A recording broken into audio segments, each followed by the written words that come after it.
बातम्या सविस्तर पाहूया। रायगडावरील वाघ्याची समाधी हटवण्यासाठी आता दोन्ही राजे एकत्र आलेत। संभाजीराजेंपाठोपाठ उदयनराजेंनी देखील वाघ्या कुत्र्याच्या या समाधीला विरोध दर्शवलेला आहे। होळकरांनी पैसे महाराजांच्या समाधीसाठी दिले होते असा दावा उदयनराजेंनी केलेला आहे। कुत्र्याची समाधी हटवून टाका असंही उदयनराजेंनी म्हटलंय।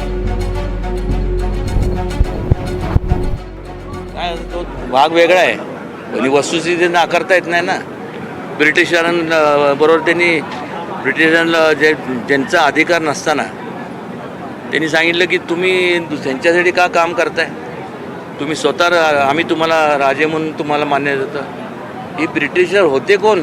हा देश आपला आहे, त्यांनी त्यांना सांगितलं आणि ते एवढं मग आधीन झाले की महाराजांच्याबद्दल प्रतिप्रेम असताना देखील जे पैसे दिले ब्रिटिशांनी त्यांच्या विरोधात ॲक्शन घेऊ नये म्हणून त्यांच्या समाधी करता देण्यात आले होते महाराजांच्या। त्यांनी हे केलं। कुठला वाघ आहे त्याचं?